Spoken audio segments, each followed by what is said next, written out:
नमस्कार। सिधा कुरामा स्वागत छ। म कृष्ण तिमल सिन्हा। आजको यो बसाइमा हामी सङ्घीय संसद अन्तर्गतको प्रतिनिधि सभा विघटन भइसके पछाडि मुलुक चुनावमा जान्छ अथवा सम्मानित सर्वोच्च अदालतको आदेशपछि संसद पुनर्स्थापना भएर बाँकी कार्यकाल पुरा गर्ने राजनीतिक समीकरणमा मुलुक प्रवेश गर्छ भन्ने दुविधाबाट समग्र राजनीति गुज्रिराखेको छ र राजनीतिक पार्टीहरू पनि त्यही लयबाट चलिराखेका छन्। किनकि सरकारमा रहेको शक्ति भनिराखेको छ संसद पुनर्स्थापना हुँदै हुँदैन, तोकिएको समयमा चुनाव हुन्छ।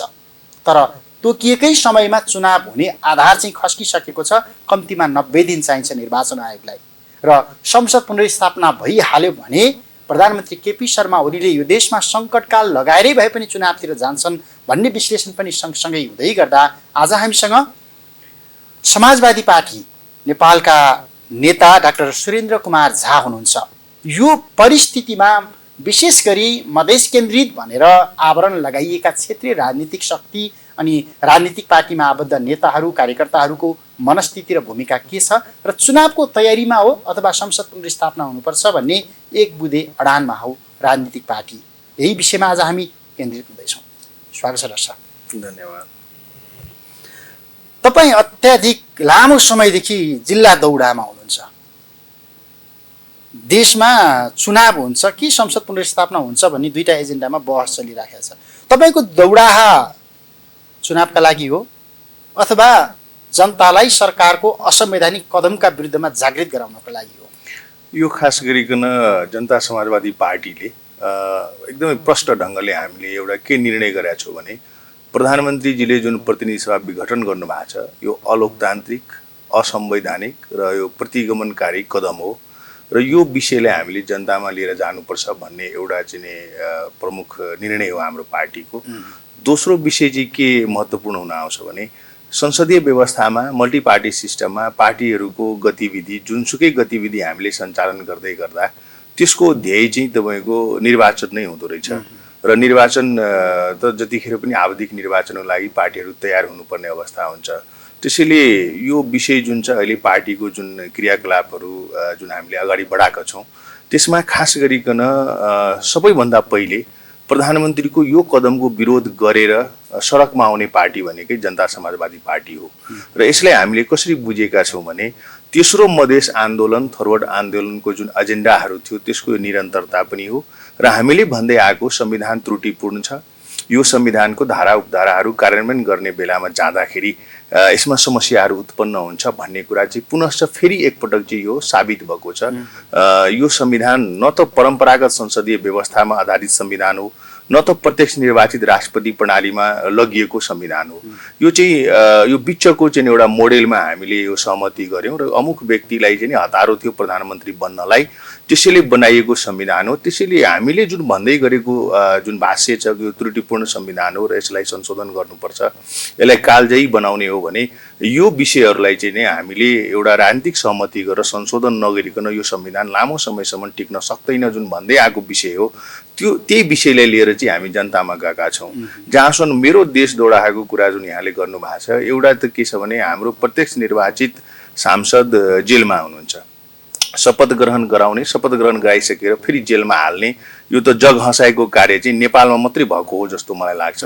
हाम्रो प्रदेश नम्बर 2 मा मन्त्रीहरूमाथि मुद्दा छ, हाम्रो मेयरहरूमाथि मुद्दा छ, अङ्गभङ्ग भएको साथीहरूलाई चाहिँ भरण पोषण अथवा चाहिँ जुन सहमति भएको थियो त्यो चिजहरू पनि अहिलेसम्म केही पनि भएन। त्यसैले हामीलाई एउटा चिन्ता के छ भने प्रधानमन्त्रीजीले अथवा त्यो त्यति बेलाको संविधान निर्माण गर्दाखेरिको जुन यो 16 बुन्दे सहमति गरेर तत्कालीन 4 दलले जुन संविधान निर्माण गरे त्यो अधिनायकवादी शैलीमा उहाँहरूले निर्माण गर्नुभयो र त्यसको चाहिँ प्रमुख पात्र अहिले प्रधानमन्त्रीजी हुनुहुन्छ र अहिले पनि उहाँ चाहिँ यो अधिनायकवाद शैलीमा, स्वेच्छाचारी शैलीमा प्रतिनिधि सभा चाहिँ विघटन गर्नुभएको छ र यो उहाँहरू बिचको चाहिँ सत्ता समीकरण नमिल्दा, भागबण्डा नमिल्दा, लेनदेन नमिल्दा, एउटा अमुख दलको चाहिँ तपाईँको लेनदेन चाहिँ नमिल्दा, आन्तरिक विवादले गर्दाखेरि प्रतिनिधि सभा विघटन गर्ने कार्य चाहिँ नै यो राम्रो कार्य होइन। यो लोकतान्त्रिक आचरण, लोकतान्त्रिक मूल्य मान्यता भएको सर्वस्वीकार्य नेतृत्वले गर्नुपर्ने कार्य होइन। त्यसैले यो विषयलाई लिएर हामी जनताको बिचमा गएका छौँ र खास गरिकन टिकापुर राजबन्दी रिहाई अभियान अन्तर्गत तराई मधेसमा भएको जनविद्रोह र खास गरिकन लाल आयोगको प्रतिवेदन सार्वजनिक गर्नुपर्छ भनेर चाहिँ तत्कालीन राष्ट्रिय जनता पार्टी नेपालले रोस्ट्रम घेराउ गर्दाखेरि केही अवस्थामा तपाईँको प्रतिनिधि सभा चाहिँ नै सेसन चाहिँ अन्त्य गरिएको थियो र तत्पश्चात उहाँहरूले अब विघटनै गरिसक्नुभयो। त्यसैले हामी चाहिँ जनताको बिचमा गएर के भन्दैछौँ भने यो स्वेच्छाचारी शैलीको विरोध गर्नु पर्यो। संविधान त्रुटिपूर्ण छ भने पुनश्च साबित भएको छ। त्यसैले यो विषयहरूमा चाहिँ हामी जनताको बिचमा गएका छौँ। अब तपाईँहरूका लागि त यो संविधान त्रुटिपूर्ण छ, यसलाई संशोधन गर्नुपर्छ अथवा पुनर्लेखन गर्नुपर्छ भन्दै गर्दाखेरि प्रधानमन्त्रीले त्यही संविधानको घाँटी निमोठी दिए नि त। तपाईँहरूले त सधैँ ब्ल्याकआउटै गरेर बसेको, कालो दिनकै मनाएको हो। तपाईँहरूले दीपावली त कहिले गर्नु भएन भन्दा जुन संविधानमा तपाईँहरूले त्रुटि औँल्याइराख्नु भएको थियो त्यो संविधानको हत्या भयो। अहिले दीपावली गर्दा हुन्थ्यो होला नि। यो यस्तो छ, यो दीपावली चाहिँ गर्दाखेरि हुन्छ भन्ने एउटा न्यारेटिभ पनि छ, कतिपय साथीहरूले यो सोचिराख्नु भएको छ। तर हामीले बुझ्नुपर्ने विषय के हो भने 2007 सालदेखि 2072 सालसम्ममा आउँदाखेरि थुप्रै राजनीतिक क्रान्तिहरू भए र त्यसमा थुप्रै नेपाली आमाको छोरा सन्तानहरूले चाहिँ शहादत दिनु पर्यो र तत्पश्चात हामी चाहिँ एउटा परिष्कृत सङ्घीय लोकतान्त्रिक गणतन्त्रको चाहिँ संविधान हामीले बनायौँ र यसले चाहिँ नि तपाईँको गणतन्त्र, धर्मनिरपेक्षता, समानुपातिक समावेशिता, संघीयता यो चाहिँ नि यो विषयहरू चाहिँ यो संविधानले बोकेको छ। विकृतै अवस्थामा भए पनि, आंशिकै रूपमा भए पनि यो एजेन्डाहरूलाई यो संविधानले चाहिँ बोकेकै हो। हाम्रो भनाइ चाहिँ खालि के मात्रै थियो भने मलाई पुनश्च एउटा सम्झना दिलाउन चाहन्छु कि हामी चाहिँ यो संविधानमा यो निर्माण गर्दाखेरि पनि 2064 सालमा तत्कालीन मधेसी मोर्चासँग जुन 8 बुँदे सहमति सम्झौता भएको थियो भारतको रोभरमा, त्यसमा टेकेर नेपालमा चाहिँ संविधान सभाको निर्वाचन भएको हो र हामी दुईटै संविधान सभाको निर्वाचनमा भाग पनि लियौँ, समितिहरूमा काम पनि गऱ्यौँ र अन्तिम समयमा आउँदाखेरि केही कुराहरू चाहिँ प्रतिगमनतिर गयो। अन्तरिम संविधानमा सहमति भइसकेको विषयहरूलाई चाहिँ उल्ट्याउने कार्य भयो। त्यसको हामीले विरोध गरेको हो र यसमा चाहिँ राम्रो कुराहरूलाई हामीले स्वीकार गरेकै छौँ, नराम्रो केही नमिलेको कुराहरूले चाहिँ मिलाउनु पर्छ भन्ने हाम्रो मान्यता हो। अहिले जुन प्रधानमन्त्रीले जुन कदम उठाउनु भएको छ यो संसदीय मूल्य मान्यता, कानुनको चाहिँ नि राज्य, कानुनी राज्य र तपाईँको चाहिँ नि संविधानको मर्ममाथि उहाँले प्रहार गर्नुभएको छ। त्यसैले हामीलाई शङ्का के छ भने प्रधानमन्त्रीजीको जुन यो स्वेच्छाचारी शैली हो यसमा चाहिँ नेकपा पार्टी असफल भएको हो। सिङ्गो नेकपा प्रचण्ड माधवजी ओली मात्र होइन, यो प्रचण्ड र माधवजी कम असफल, केपी ओलीजी बढी असफल भन्ने होइन। मतदान गर्दाखेरि नेपाली जनताले त तपाईँको राष्ट्रवादको जुन एउटा नारा दिएर केपी शर्मा ओलीजी जुन अगाडि बढ्नुभयो त्यो ठुलो टोकरी चाहिँ नि उहाँको टाउकोमा बसाइदिएकै हो। नेपाली जनताले विश्वास गरेकै हो स्थायित्वको नाउँमा 5 वर्ष सरकार सञ्चालन गर्नुपर्छ, स्थायित्व दिनुपर्छ, राजनीतिक स्थायित्व भयो भने मात्रै समृद्धि सम्भव छ भनेर जुन जनताले विश्वास गरे त्यो विश्वासले कुठाराघात गर्ने काम चाहिँ नेकपा पार्टीले गर्यो र त्यो सिङ्गो एक दिन पुस 5 गते भएको होइन, 3 वर्ष प्लस चाहिँ नि उहाँहरूले सरकार सञ्चालन गर्दाखेरि के गरे नेकपा पार्टीले भन्दाखेरि जनताको जनमतलाई अपमान गरे। हुँदाहुँदै तपाईँको 5 वर्षको संसद प्रतिनिधि सभालाई 3 वर्षमा सिध्याइदिनु भयो प्रधानमन्त्रीजीले। उहाँहरूको बिचमा भागभण्डा मिलेन, प्रधानमन्त्री को चलाउने त्यो मिलेन, एम्बेसडर को बन्ने त्यो मिलेन। तर जनतासँग सम्बन्धित सरकारमा त उहाँहरू कहिले पनि चिन्तित हुनु भएन। जुन प्रतिगमन भयो भनेर भन्दै हुनुहुन्छ आज प्रचण्डजी, माधवजी, उहाँहरूको नजरमा प्रतिगमन पुस 5 गते भयो, तर जनता समाजवादी पार्टीको नजरमा प्रतिगमन त उहिले भयो जतिखेर प्रथम संविधान सभालाई अन्त्य गर्यो। त्यसपछि तपाईँको 16 बुँदे सहमति गरेर फास्ट ट्र्याकमा संविधान निर्माण भयो। त्यो दोस्रो प्रतिगमन हाम्रो लागि। त्यति मात्रै होइन, तपाईँको फास्ट ट्र्याकमा संविधान निर्माण गर्नुपर्छ भनेर जुन नियमावलीहरूलाई निलम्बन गरियो त्यो प्रतिगमनलाई बिट मार्ने कार्य भयो। त्यसैले हाम्रो लागि त तपाईँको के छ भने भाषा नै परिवर्तन हुनु पर्यो। अझ म तपाईँलाई के सम्झना दिलाउँ, एउटा व्यक्तिलाई राष्ट्रिय सभामा लिएर जानलाई चाहिँ संविधान संशोधन गर्न उद्धत हुने यिनी नेताहरू हुन्। एउटा राष्ट्रिय सभामा भएको सांसदलाई मन्त्री बनाउनु पर्छ भनेर चाहिँ संविधान संशोधन गर्न उद्धत हुने यिनी नेताहरू हुन्। होमा हो थप्ने यिनै प्रचण्डजी, यिनै माधवजीहरू हुन्। र त्यति मात्रै होइन, तपाईँको 2/3 पुगेन, त्यही भएर चाहिँ तपाईँको संविधान संशोधन हुन सकेन भनेर भन्दै गर्दाखेरि हामीले यो प्रधानमन्त्रीजीलाई, सम्माननीय प्रधानमन्त्रीजीलाई तत्कालीन राजपा पार्टीबाट चाहिँ हामीले उहाँलाई समर्थन गरेका थियौँ र हाम्रो अर्को खेमा समाजवादी पार्टी त सरकारमै गइसकेको थियो र 2/3 पुगिसक्दाखेरि पनि 100 तपाईँको चाहिँ 25 जना भन्दा बढी तराई मधेसको चाहिँ जनताले शहादत दिए, टाउको र तपाईँको चाहिँ छातीमा गोली ठोक्यो, संविधान संशोधन हुनुपर्छ भनेर भन्दाखेरि भाषाको सन्दर्भमा संशोधन हुनु पर्यो भनेर भन्यो, वेशभूषाको सन्दर्भमा संशोधन हुनु पर्यो भनेर भन्यो, राज्य पुनर्संरचनाको सन्दर्भमा संशोधन हुनु पर्यो भनेर भन्यो, नागरिकताको सवालमा संशोधन हुनु पर्यो भनेर भन्यो। यी कुनै पनि विषयले यो नेताहरूलाई त छोएन नि, नेकपाको सिङ्गो नेतृत्वलाई छोएन नि। त्यति मात्रै होइन, तपाईँको यो जुन तपाईँको कोभिड जस्तो महामारी आयो, काठमाडौँबाट नागरिक चाहिँ हिँडेर तपाईँको चाहिँ सुर्खेत पुग्नु पर्यो, मेची महाकाली चाहिँ पुग्नु पर्यो। त्यति बेला त उहाँहरू कहाँ हुनुहुन्थ्यो? त्यति बेला त उहाँहरूलाई कुनै पनि चिजले छोएन नि। यति भ्रष्टाचारको चाङ लाग्यो, तपाईँको काण्डै काण्डमा मुछिएको यो सरकार। त्यति बेला त यो नेताहरूले त कहिले पनि आवाज उठाउनु भएन नि, यो किन हुँदैछ भनेर त कहिले पनि उठाउनु भएन नि। यति तपाईँको चाहिँ हत्या भयो। तपाईँको मैले भनौँ प्रदेश नम्बर 2 मा मात्रै तपाईँको चाहिँ 14 जना भन्दा बढी दलितको हिरासतमा हत्या भएको छ। यो सन्दर्भमा त उहाँहरूलाई छोएन नि। त्यसैले मेरो भनाइ के हो भने यो नेकपा सिङ्गो असफल भएको छ। तथाकथित कम्युनिस्टहरूलाई शासन सत्ता सुम्पेको थियो नेपाली जनताले, तर उहाँहरू चाहिँ नाम मात्रको चाहिँ कम्युनिस्ट हुँदो रहेछ। आचरण त उहाँहरूको कम्युनिस्टको त छँदै छैन। पुँजीपतिको जीवनशैली बाँच्नुहुन्छ र सबै कुरो उहाँहरूलाई नै चाहिनेछ। त्यो जुन राज संस्थाको विरुद्धमा हामीले सङ्घर्ष गर्यौँ, छोटे राजाहरू भएर उहाँहरू त्योभन्दा पनि माथि पुग्नु भएको छ। कानुनी राज्यलाई धज्जी उडाउनु भएको छ। त्यसैले मेरो भनाइ चाहिँ के हो भने प्रतिगमन चाहिँ त्यति बेलै भएको हो। यो अहिलेको जुन यो सङ्घर्ष छ, जुन उहाँ नेकपाको साथीहरू अहिले दुईटा भएकै छैन, निर्वाचन आयोगमा चिनेको वैधानिक रूपमा एउटै हो उहाँहरू। त्यसैले केपी ओली को चाहिँ नै तपाईँको चाहिँ प्रवृत्तिको जन्म त केपी ओली आफैले गरेको हो नि, त्यही संस्थाले दिएको हो नि त, त्यही नेकपाले बनाएको हो नि त। त्यसमा मलजल गर्ने कार्य त प्रचण्डजीको पनि हो, त्यो माधवजीको पनि हो, वामदेवजीको पनि हो, लगायतको झलनाथजीको पनि हो, लगायतको दोस्रो तहको तबकाको सबै नेताहरूको हो नि। त्यसैले हाम्रो भनाइ के हो भने मैले त बारम्बार भनेको 2 वर्ष अगाडिदेखि भन्दै आएको विषय के हो भने केपी शर्मा ओलीजीको अराजक क्रियाकलापलाई चाहिँ लगाम लगाउनु भएन भने देशलाई यसले चाहिँ घाटा गर्छ। नेकपाले सिध्याउँछ भन्दै आएको विषय हो। अहिले पनि तपाईँ मेरो अन्तर्वार्ताहरू हेर्नुहोस्, आर्टिकलहरू हेर्नुहोस्, तपाईँले पाउनुहुन्छ।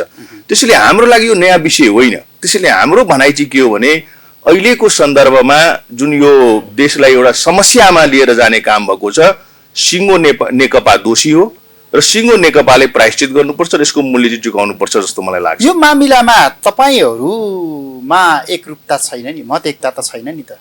जनता समाजवादी पार्टीको कुरा गर्दै गर्दा के एकरूपता पाउनु भएन यहाँले? तपाईँहरू देश दौडामा हुनुहुन्छ। डाक्टर बाबुराम भट्टराई यही अभियानमा देखिराख्नु भएको छ। उपेन्द्र यादवको पनि भूमिका त्यही खालको देखिन्छ। तर त्यति मात्रै होइन होला नि जनता समाजवादी पार्टी। अरू नेताहरू थिए, एकता हुँदै गर्दा धेरै अनुहार देखेका हो, धेरै पार्टीका अध्यक्षहरू त्यसमा समाहित हुनुभएको हो। मौनतापूर्वक उहाँहरू त्यसलाई स्वीकार गरिराख्नु भएको छ, समर्थन गरिराख्नु भएको छ। कता कता सुनिन्छ अझ कुनै समयमा पार्टीको अध्यक्षता चलाएर बसेका अहिले तपाईँहरूको पार्टीमा आबद्ध भएका नेताहरू नेकपातिर जाँदैछन्, सत्तामा जान खोजिराखेका छन्। अब यसमा बुझाइमा फरक भयो नि त, तपाईँ बुझाइ र गराइमा फरक भयो। यस्तो छ, मैले आज एजेन्डागत हिसाबमा तपाईँहरू किन एकताबद्ध हुन सकिराख्नु भएको होइन? म आज तपाईँसँग बोल्दै गर्दाखेरि एउटा सत्यले के आत्मसात मैले गर्दछु भने जनताको बिचमा संविधान लेखेर हस्ताक्षर गरेर टाउकोमा चाहिँ मैले एकदमै राम्रो काम गरेँ भनेर नेतृत्व गर्नुभएको संवाद समिति र ड्राफ्ट कमिटीको अध्यक्ष संयोजक बाबुरामजी पनि हामीसँग हुनुहुन्छ। पुनर्लेखनै हुनुपर्छ, नभए निर्वाचनमा जानै हुँदैन भनेर चाहिँ अभिव्यक्ति दिने आदरणीय उपेन्द्रजी हामीसँगै हामीसँगै हुनुहुन्छ र संशोधन गरेर यसलाई चाहिँ मिलाएर लिएर जानुपर्छ भनेर एउटा त्यसलाई तत्कालीन अवस्थामा मध्यधार भनेर परिभाषित गर्थ्यो। तत्कालीन तराई मधेस लोकतान्त्रिक पार्टी र सद्भावना पार्टीको नेतृत्वलाई त्यो ढङ्गले बुझाइ थियो, एउटा न्यारेटिभ थियो, भाष्य थियो देशमा। हामी सबै सँगै छौँ। त्यसैले तपाईँले भन्दै गर्दाखेरि म आजको जसपाको कुरा गर्दैछु। जसपा पार्टीको निर्णय जुन आउँछ केन्द्रीय कार्य समिति अथवा कार्यकारिणी समितिबाट, त्यसलाई हामीले आधिकारिक पार्टीको निर्णय भन्ने हो। अब मनमा चाहिँ नेताहरू अब यो आउने जाने तोड फुट यो अवसर होइन, यो चाहिँ सबै नेताहरूले आफ्नो ढङ्गले मूल्याङ्कन गरेर मलाई के लाग्छ भने मान्छे फ्री छ, स्वतन्त्र छ। कुन चाहिँ दलमा मैले कार्य गर्ने काम गर्ने र कुन चाहिँ दलमा मैले काम गर्दाखेरि मेरो राजनीतिक अभिष्ट अथवा लक्ष्य चाहिँ पुरा हुन्छ भन्ने कुरामा नेताहरू स्वतन्त्र हुनुहुन्छ, त्यो चाहिँ बुझ्नलाई, अध्ययन गर्नलाई, अनुसन्धान गर्नलाई, त्यसमा एकरूपता देखाउनलाई।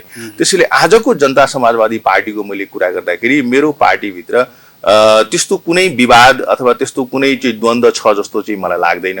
केही साथीहरूले चाहिँ यसलाई अवसरको रूपमा पनि हेर्नु भएको छ। कतिलाई लाग्ला नि त आजको जनता समाजवादी पार्टीमा मैले बसेर मेरो व्यक्तित्व, मेरो राजनीतिक लक्ष्य मैले पुरा गर्न सक्दिनँ, मेरो चाहिँ त्यो स्पेस मैले पाउँदिनँ अथवा पाइनँ भनेरै चाहिँ जानु हुने साथीहरू पनि हुनुहुन्छ।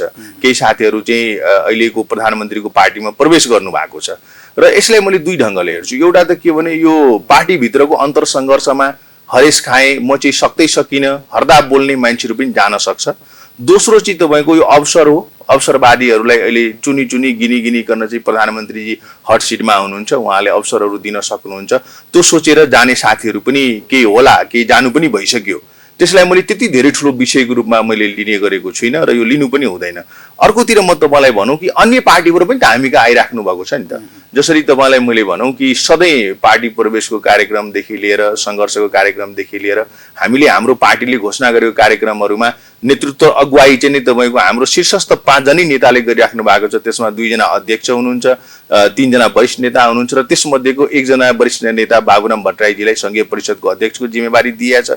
त्यसैले हामी बिचमा त्यस्तो द्वन्द्व, वैचारिक द्वन्द्व अथवा चाहिँ निर्णयगत अथवा प्रक्रियागत द्वन्द्व चाहिँ छैन।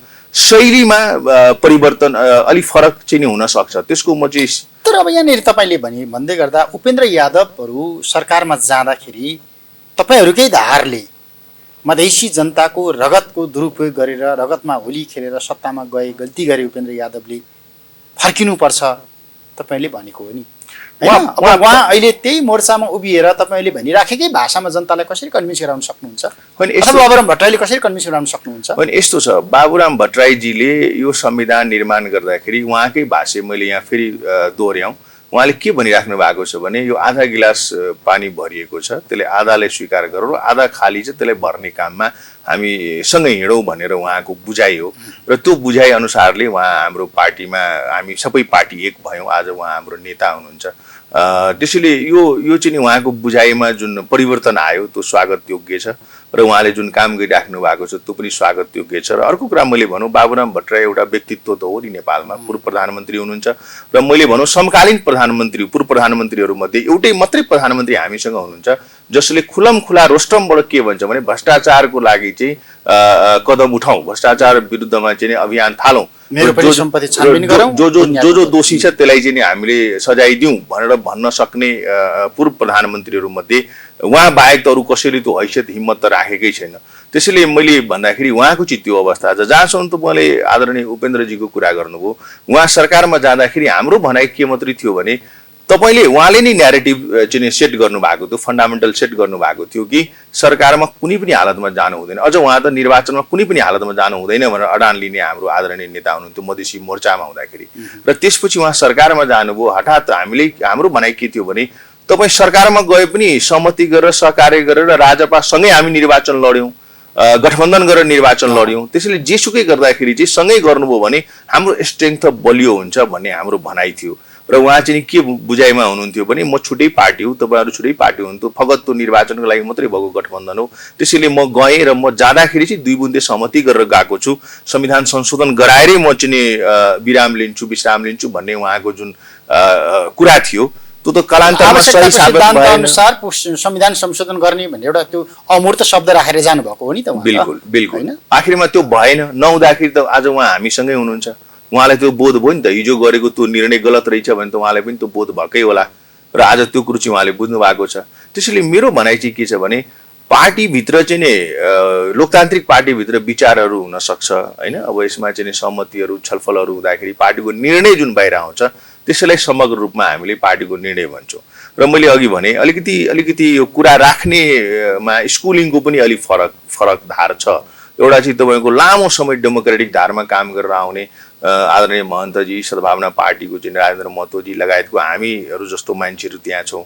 तर र्याडिकल कम्युनिस्ट भएर चाहिँ नि तपाईँको फरक मत राख्नेलाई चाहिँ सिध्याउनै पर्छ, काट्नै पर्छ भन्ने आन्दोलन जनयुद्धको नेतृत्व गर्नुभएको, सेकेन्ड म्यान भएर बस्नुभएको, विचारको हिसाबले त फर्स्टै भनेर साबित गर्नुहुन्छ बाबुरामजी पनि हुनुहुन्छ, उपेन्द्रजी पनि हुनुहुन्छ। त्यसैले कहिलेकाहीँ त्यो कुराहरू राख्दाखेरि चाहिँ त्यो स्कुलिङको चाहिँ भाष्य शैलीमा फरक होला, तर हामीले बुझ्ने भनेको पार्टीको निर्णय हो। त्यसैले पार्टीमा कुनै द्वन्द्व छ जस्तो तपाईँहरूको पार्टीमा द्वन्द्व छ छैन, अथवा पार्टीभित्र पहिरो जाने अथवा स्खलित भएर केही व्यक्तिहरू पलायन हुने जुन सन्दर्भ छ नि, यो त अहिलेको सत्ताले एउटा अध्यादेशको अस्त्र प्रहार गर्दै गर्दा तपाईँहरूमा लक्षित थियो भनेर त्यति बेलादेखि भनिएको हो। त्यही अध्यादेशकै कारण तपाईँहरू हतारमा एकताबद्ध भएर आउनुभयो।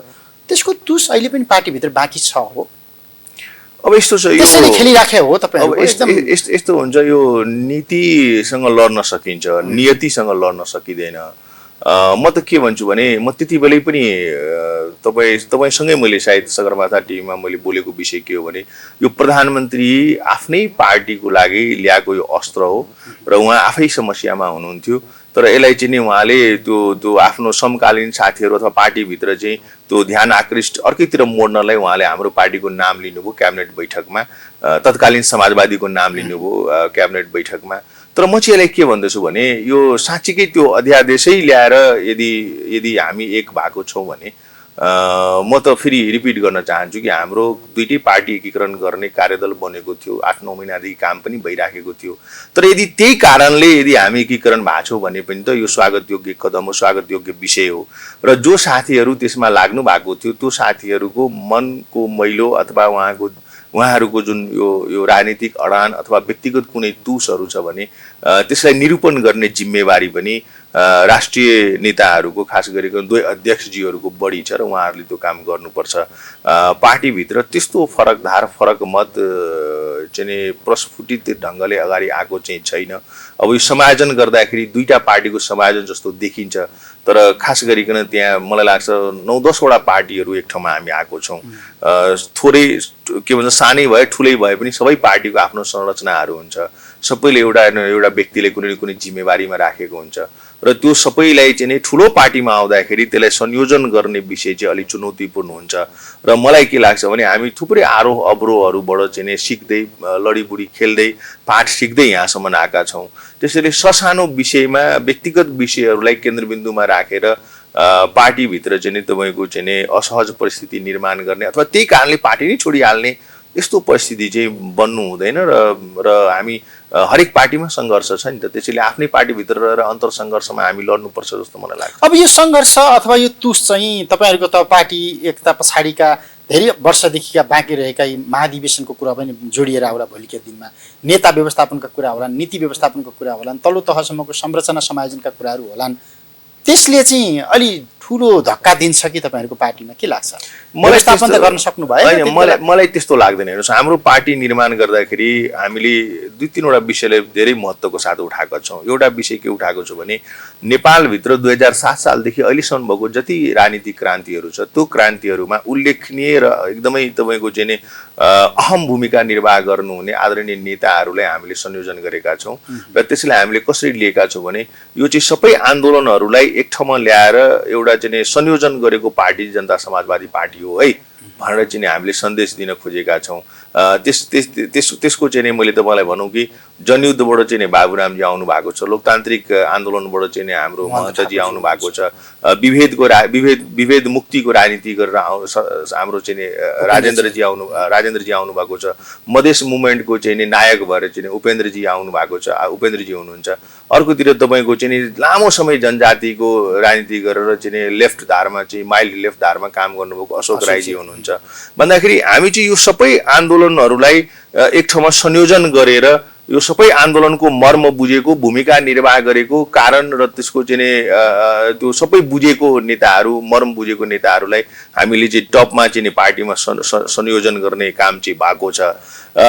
यो विषय चाहिँ एकदम महत्त्वपूर्ण हो। अर्को कुरा हामीले के पनि भन्दैछौँ, दोस्रो महत्त्वपूर्ण विषय हामीले के भन्न खोजेका छौँ भने, हिमाल पहाड मधेस, मुस्ताङदेखि मधेस बुझेको मान्छे, मेचीदेखि महाकाली बुझेको मान्छे र देशभन्दा बाहिरको आयाम बुझेको साथीहरू, त्यस्तो नेतृत्वलाई चाहिँ दोस्रो तबकामा राख्नुपर्छ।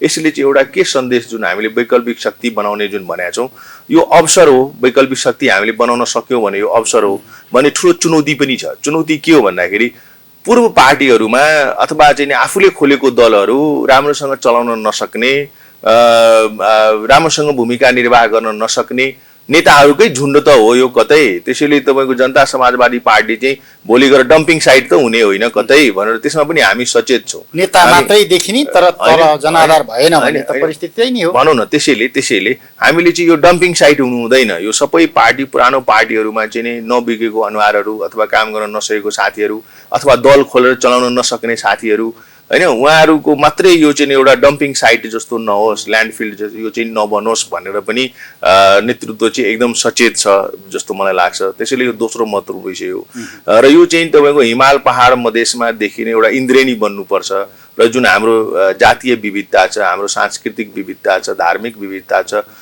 यो सबै कुराहरू चाहिँ नि एउटा त्यहाँ देखिनुपर्छ जनता समाजवादी पार्टीमा। र तेस्रो महत्त्वपूर्ण विषय के हो भने हामीले के भन्दैछौँ भने जस्टफुल सोसाइटी, न्यायसङ्गत समाजको निर्माण गर्ने, समाजवाद उन्मुख समाजको निर्माण गर्ने, पूर्ण समानुपातिक समावेशितालाई लागू गर्ने र पूर्ण समानुपातिक निर्वाचन प्रणालीमा देशलाई लिएर जाने, जसले गर्दाखेरि यो किन बेच तपाईँको पुँजीपतिहरूको व्यवस्था चाहिँ यो भयो भन्ने किसिमको जुन बुझाइ छ त्यसलाई पनि हामीले निरूपण गर्नुपर्छ र नेपाललाई चाहिँ बहुराष्ट्रिय राज्यमा रूपान्तरण गर्नुपर्छ। राज्य चाहिँ नि सबै नागरिकको लागि समान होस्, सबैको चाहिँ नि त्यहाँ अनुहार देखियोस्, सबैको भाषा संस्कृति सभ्यताको झलको होस् र नेपालले नयाँ ढङ्गले एउटा राष्ट्रिय एकताको उचाइमा लिएर जाने त्यस किसिमको चाहिँ नीतिगत पोलिसी हामीले बनाएका छौँ। र समाजवाद तर समृद्धि सहितको समाजवाद, एन्टरप्रेन्योरसिप सहितको समाजवाद भनेर चाहिँ हामीले यो एडभोकेसी गर्दै गरेर चाहिँ पार्टी निर्माण गरेका छौँ। त्यसैले तरुण पार्टी हौँ हामी, सबैभन्दा मलाई लाग्छ यङ्गेस्ट पार्टी हौँ हामी।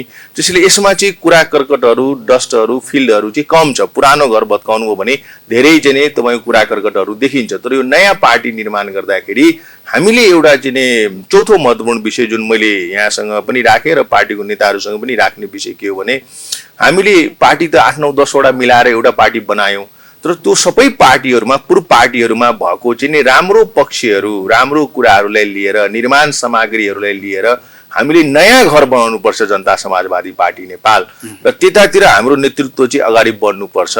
यो यस्तो होइन कि पुरानै ह्याङओभरमा चाहिँ हामी बसेर पुरानै घरको चाहिँ नि माया लागेर, छानोको माया लागेर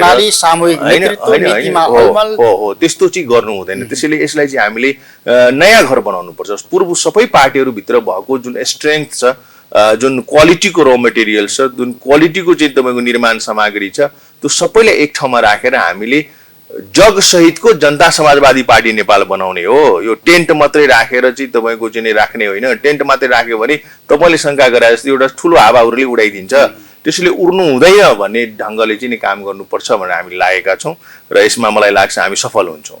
अन्त्यमा छौँ। समीक्षा अवधिमा हामीले संविधान जारी गरिसके पछाडि सङ्घीयताका सन्दर्भमा, गणतन्त्रका सन्दर्भमा, धर्मनिरपेक्षताका सन्दर्भमा जे प्रश्न अहिले उठिराखेका छन् नि, तपाईँ जनताको बिचमा जाँदै गर्दा सङ्घीयता मधेस आन्दोलनले ल्याएको धर्मनिरपेक्षता र गणतन्त्रको सन्दर्भमा राजनीतिक पार्टीहरूले जस अब जस लिने प्रतिस्पर्धा चलिराखेको छ, तर अहिले यी तीनवटै पद्धतिमाथि प्रश्न उठिराखेका छ, जनता सन्तुष्ट छैनन् भनेर बहस गरिँदैछ नि। सही अर्थमा जनताले अनुभूति गरेका छन् कि छैनन्? यस्तो छ, यो त सङ्घीयता र समानुपातिक समावेशिता यो लडाइँको अगुवाई चाहिँ हामीले गरेका हौँ, हाम्रो पार्टीले गरेको हो र यसमा चाहिँ नि मलाई लाग्छ हामी नै अग्रणी सिपाही हौँ, हाम्रो नेतृत्व हुनुहुन्छ। त्यसैले मैले के भन्दछु भने यो जुन बेला संविधान निर्माण भयो, निर्माण गर्दै गर्दाखेरि यो त्रुटि हो। त्रुटि के भयो भने 3 तहको चाहिँ सरकार निर्माण गर्यो हामीले र त्यो काहीँ नभएको मोडेल बनायो र बनाउँदाखेरि अहिलेको प्रधानमन्त्री र उहाँ लगायतको अटर्नी जेनरल एउटा टिम थियो, तत्कालीन त्यो काङ्ग्रेस पार्टीको पनि केही साथीहरू, उहाँहरूको बिचमा एउटा के बुझाइ थियो भने त्यो संहितालाई प्रादेशिक सरकारले उहाँले स्यान्डविच बनाइदिनु भयो। माथि सङ्घ केन्द्र सरकार एकदमै पावरफुल, तल चाहिँ स्थानीय त एकदमै पावरफुल र प्रदेशलाई चाहिँ तपाईँको उहाँले के पनि भ्याकुम दिनुभयो, उहाँले के पनि दिनु भएन। त्यसैले न सन्दुक दिनुभयो न बन्दुक दिनुभयो। सन्दुक भनेको ढुकुटी हो, त्यो पनि दिनु भएन। बन्दुक भनेको राज्य सञ्चालनको लागि चाहिने चाहिँ सुरक्षा निकाय हो, त्यो पनि दिनु भएन। त्यसले गर्दाखेरि यो निर्माण गर्दै गर्दाखेरि एउटा चुनौती हो, उहाँहरूले पहिल्यै कमजोर गरिदिनु भएको छ त्यसलाई र भाषा के निर्माण गर्यो भने यो धेरै महँगो प्रक्रिया हो, यसमा गयो भने पाल्नै सक्दैन, बिलियन्स रुपियाँ खर्च हुन्छ भनेर भनिदिनु भयो। तर मान्छेले चाहिँ उहाँले समस्या कहाँ गरिदिनु भयो, अब एउटा प्रदेशमा तपाईँको 136 वटा अथवा 150 वटा चाहिँ तपाईँको स्थानीय तह छ। त्यो 150 वटा स्थानीय तहलाई दिने बजेट र त्यहाँ भएको हाम्रो जनप्रतिनिधि साथीहरू र त्यो वडादेखि लिएर तपाईँले हेर्नुभयो भने त एउटा ठुलो चाहिँ तपाईँको त आयतन दिएको छ स्थानीय तहलाई। तर त्यो स्थानीय तहलाई 3 वटा काम गर्नुपर्छ, व्यवस्थापिकाको, न्यायपालिकाको, कार्यपालिकाको। त्यो लेभलको लिडरसिप त्यहाँ छ कि छैन भन्नेतिर ध्यानै दिएन। अर्कोतिर के हो भने त्यो स्थानीय तह चाहिँ प्रदेश माताहतमा हुनु पर्थ्यो र त्यो प्रदेश माताहतमा भएको भए त्यसलाई संयोजनदेखि लिएर कन्ट्रोलदेखि लिएर मोनिटरिङदेखि लिएर सबै कुरोलाई गर्न सकिन्थ्यो र प्रदेशको चाहिँ भूमिका पनि राम्रो हुन्थ्यो। त्यो चाहिँ गर्दै गरेन। तपाईँको भेटिकन सिटी बनाए जस्तै तपाईँको चाहिँ त्यो प्रदेश त तपाईँको प्रदेशको आफ्नो भूमि नै छैन। मैले तपाईँलाई भनौँ त्यो भेटिकन सिटीको कन्सेप्ट छ नि, त्यो एउटा सानो ठाउँ छ इटलीमा, त्यसलाई चाहिँ स्वतन्त्र भन्छ। भन्दाखेरि यहाँ त नेपालमा प्रदेश यसरी निर्माण गरियो कि त्यसको टेक्ने ठाउँ पनि छैन। जस्तै मैले भनौँ प्रदेश 2 को सरकार जहाँ छ त्यो जनकपुर धाम नगरपालिकामा हो, उसको आफ्नो कुनै टेक्ने ठाउँ पनि छैन। त्यसैले यो मनोविज्ञानबाट जुन निर्माण गरिएको थियो त्यो कानुनी रूपले त्रुटिपूर्ण हो। गाउँ गाउँमा सिंहदरबार चाहिँ पठाउँछु भनेर चाहिँ अहिलेकै प्रधानमन्त्री बोलिराख्नु भएको थियो। उहाँ चाहिँ भन्नुहुन्थ्यो गोठमा लगेर प्रदेश सरकारहरू राख्ने भनेर उहाँले भन्नुहुन्थ्यो। 8 वर्षको समय हामीले चाहिँ एक अर्काको टग अफ वारमा बितायौँ, प्रदेशको संरचनाहरूलाई हामीले निर्माण गर्न दिएनौँ। अहिलेको अवस्था तपाईँ हेर्नुहुन्छ भने त सिडिओ चाहिँ हाम्रो मुख्यमन्त्री भन्दा बढी पावरफुल हो।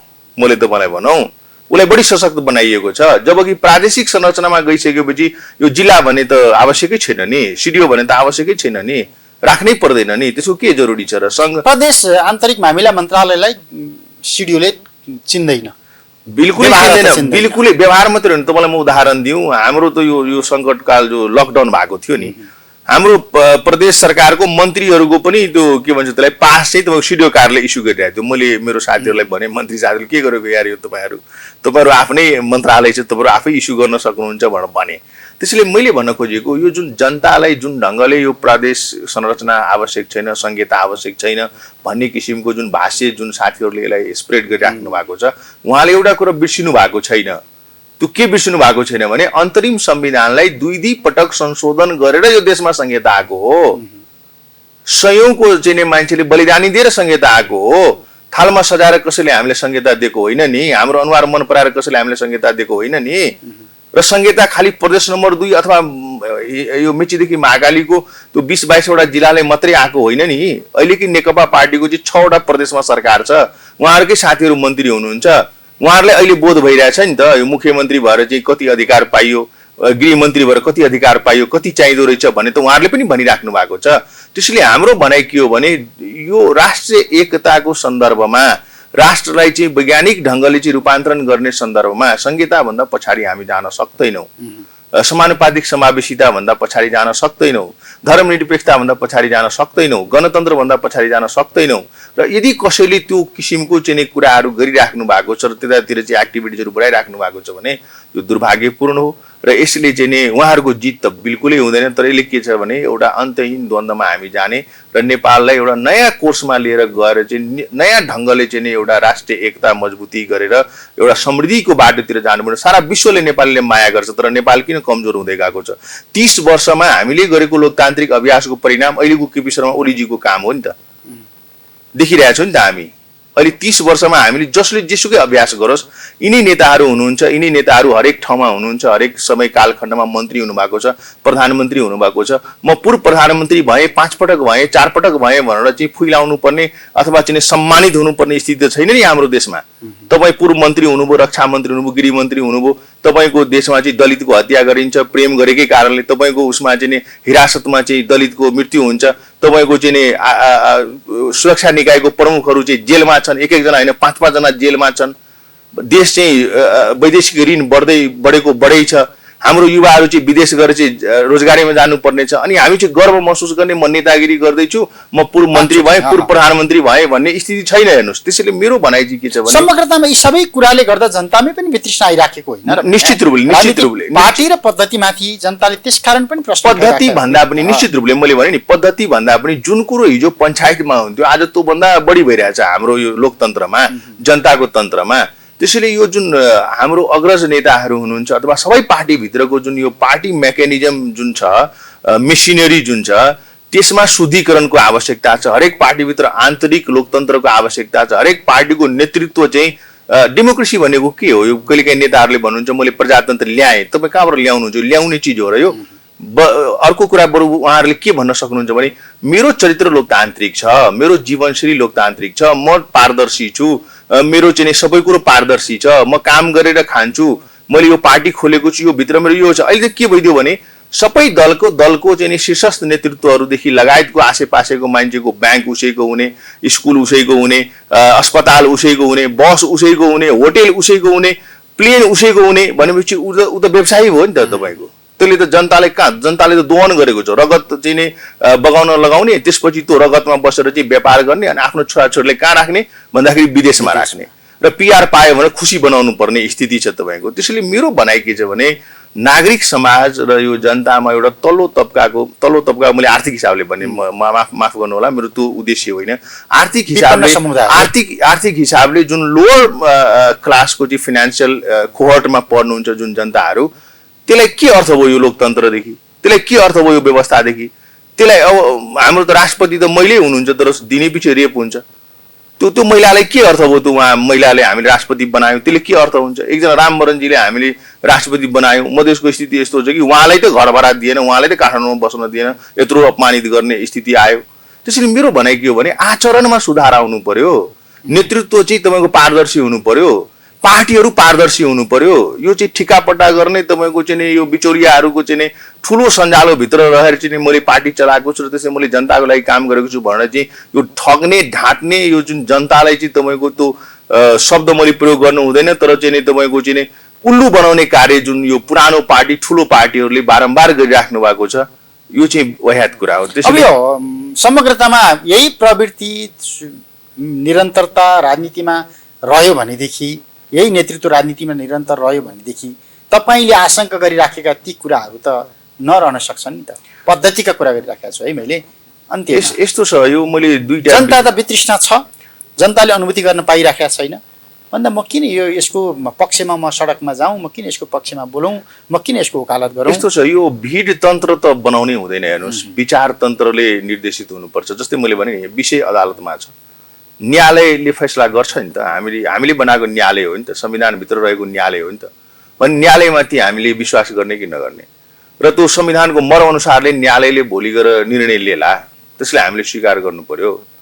निर्वाचन गराउने भने निर्वाचन आयोग छ, उहाँहरूसँग अहिले अवसर छ, ऐतिहासिक अवसर पाउनु भएको छ उहाँहरूले। दुईटा दलमा विवाद आयो, दुईटा रजिस्टर राखेर पूर्व आयुक्तजीले त्यो भोजराजीले अस्ति भन्दै हुनुहुन्थ्यो एउटा अन्तर्वार्तामा, त्यहाँ लाइन लगाउने त्यो सबैलाई सिग्नेचर गर्न लगाउने, आधा घन्टामा त्यो समस्या सिद्धिन्छ। जसको केन्द्रीय कार्य समितिको बहुमत पुग्छ त्यसलाई दल दिनु पर्यो, अर्कोलाई अर्को चिन्ह, अर्को नाम उसले रोज्छ उसलाई दर्ता गरिदिनु पर्यो भन्दाखेरि ऐतिहासिक रूपले अहिलेको जुन दुवै निकायमा अवसर छ, आफूलाई साबित गर्ने अवसर छ। अर्को कुरा, यो विश्वसनीयताको खडेरी भएको देशमा हामी छौँ, कुनै संस्थाहरूको विश्वसनीयता घटिसक्यो। पछिल्लो 30 वर्षमा हामीले गरेको के हो भन्दाखेरि दलको टिकट लिएर त्यो सदस्यता लिएको मान्छेलाई न्यायाधीश बनायौँ, दलबाट चाहिँ त्यो बिहानदेखि बेलुका सलाम ठोक्नलाई हामीले चाहिँ आयुक्तहरू बनायौँ। त्यसपछि तपाईँको यो नियुक्ति देखिराख्नु भएको छ, प्रधानमन्त्रीले अहिले गरेको नियुक्ति चाहिँ तपाईँको त्यो असंवैधानिक छ, सबै सङ्कटमा छ। अनि त्यो मान्छेहरू चाहिँ के गर्दो रहेछ भने एउटा व्यक्तिको पूजामा लाग्ने भन्दाखेरि त राणा कालमा त एउटा व्यक्तिको पूजा हुने गरेकै थियो त, पञ्चायत कालमा त केही व्यक्तिको पूजा भएकै थियो त। भने त्यही केही व्यक्तिको पूजा गर्ने, मुठीभर व्यक्तिको पूजा गर्ने कि शक्ति पृथकीकरणको सिद्धान्त अनुरूप तपाईँको यो जुन हाम्रो संवैधानिक संरचनाहरू छ त्यसलाई चाहिँ सशक्तिकरण गरेर लिएर जाने, इम्पावर गर्नेतिर लिएर जाने। त्यसैले म चाहिँ के भन्दछु भने यो भिड तन्त्रमा त जानै हुँदैन हामी, यो चाहिँ एकदम विचार तन्त्रले निर्देशित हुनुपर्छ। तर मैले एउटा कुरा के भन्दैछु भने यो व्यतिथिहरूमा पनि महत्त्वपूर्ण विषय मैले निवेदन गर्न चाहन्छु भने आर्थिक हिसाबले हाम्रो देश चाहिँ एकदमै ठुलो सङ्कटमा परिसकेको छ। उत्पादकत्वको हिसाबले हाम्रो देश ठुलो सङ्कटमा परिसकेको छ। त्यसैले हामीले चाहिँ नि यो अहिलेको जेनेरेसन र अहिलेको हाम्रो जुन अघिल्लो जेनेरेसनको नेताहरू हुनुहुन्छ उहाँहरूले यो कुराहरूलाई बोध गरेर एउटा निकास दिन सक्नु भएन भने हामी अन्त्यहीन द्वन्द्वमा जान्छौँ र समग्रमा सम्पूर्ण नेपालीले चाहिँ नेपाली हार्ने अवस्था आउँछ। देशको त कुरै छोडिदिनुहोस् र यो जुन मैले भने नि यो समर्थन गर्ने जहाँसम्म सवाल आउँछ, योभन्दा अर्को व्यवस्था भन्ने त छैन नि। विश्वले मानेको सबैभन्दा राम्रो व्यवस्था त यही हो।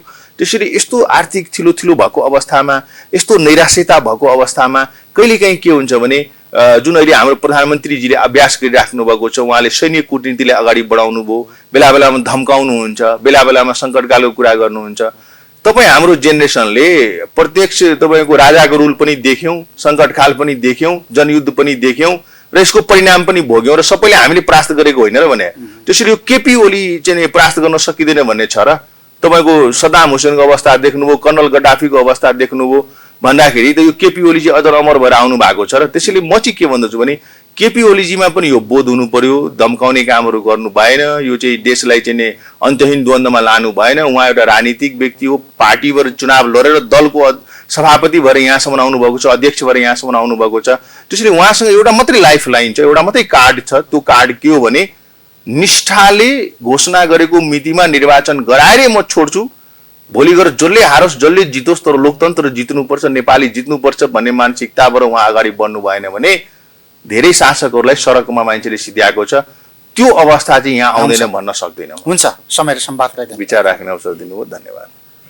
जनता समाजवादी पार्टीका नेता डाक्टर सुरेन्द्र कुमार झा, समग्रतामा मुलुक कता गइराखेको छ? प्रधानमन्त्री केपी शर्मा ओली शक्तिशाली सरकारको नेतृत्व गर्दा गर्दै 5 वर्षसम्म स्थायी सरकार चलाउने जनमत हुँदाहुँदै किन संसद भङ्ग गरेर मध्यावधि चुनावको बाटोमा जानु पर्यो? अनि समग्रतामा यसले मुलुकलाई कता लगिराखेको छ? संविधानमा लिपिबद्ध गरिएका महत्त्वपूर्ण अधिकारहरू जुन हामीले 7 दशक लामो सङ्घर्षपछि पायौँ भनिराखेका छौँ, त्यसलाई अहिले किन सङ्कटमा पार्न खोजिराखिएको छ?